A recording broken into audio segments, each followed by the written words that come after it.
He ruled Harlem with fear. He made millions from heroin. He was so powerful. The government called him Mr. Untouchable. But what happened when the most dangerous drug lord in New York became the government's biggest witness? This is the shocking, gripping, and terrifying true story of Nicky Barnes, the Harlem Kingpin who built a drug empire worth hundreds of millions, formed a secret criminal council, befriended celebrities, and then watched everything collapse, from ruthless power to betrayal to his mysterious death.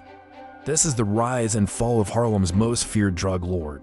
And before we begin, hit like and subscribe for more gripping true crime stories. Born Leroy Nicholas Barnes in 1933, he grew up in the streets of Harlem, a neighborhood struggling with poverty, crime, and opportunity for those willing to take risks. Barnes quickly became familiar with drugs, first as a user, then as a hustler.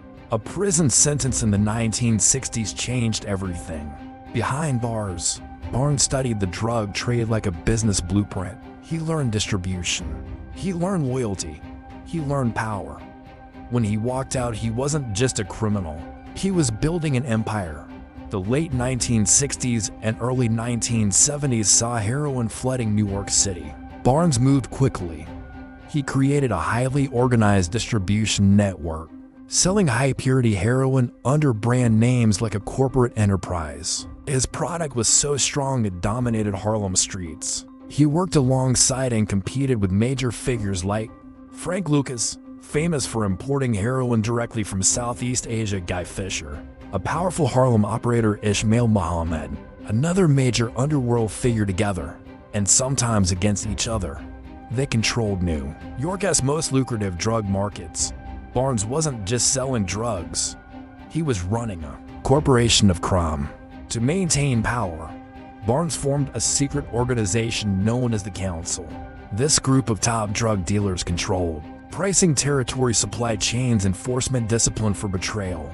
It was structured like the Mafia, but run by Harlem's most powerful black drug kingpins.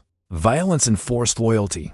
Betrayal meant death. The council created order and chaos and turned Barnes into one of America's most powerful drug lords.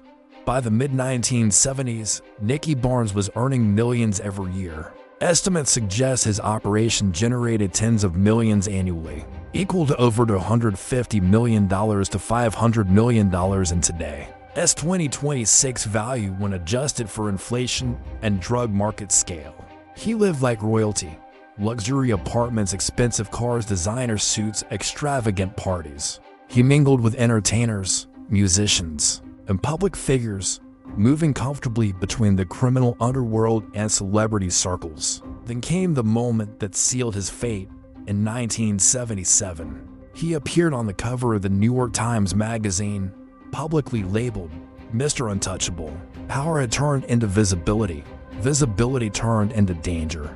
The publicity enraged President Jimmy Carter's administration. Federal agencies launched a massive investigation targeting Barnes and his organization, using wiretaps, surveillance, and informants. Authorities dismantled his network piece by piece. Barnes was arrested, tried, and sentenced to life in prison without parole. The king of Harlem was finished, or so everyone thought. From prison, Barnes discovered something terrifying. Members of his own organization were stealing his money, sleeping with his wife, running his empire without him. The man who demanded loyalty had been betrayed. In one of the most shocking moments in crime history, Barnes made a decision that stunned the underworld. He cooperated with federal authorities. The former kingpin testified against his own partners, dismantling the very empire he created. The streets called him a traitor, but it saved his life. Barnes entered the witness protection program and disappeared from public life. Years later, he revealed his story in his autobiography, Mr. Untouchable. In it, he described his ruthless rise, his business mindset, his betrayal, his transformation. He lived quietly under a new identity until his death in 2012 at age 78. From feared kingpin to hidden witness, Nicky Barnes reshaped the drug trade in America. He built one of the most organized criminal enterprises in U.S. history. He proved crime could be run like a corporation, and he showed how quickly absolute power collapses. His story remains a terrifying lesson in greed, loyalty, and the price of empire. Was Nicky Barnes a criminal mastermind or a cautionary tale of power gone wrong? Comment below.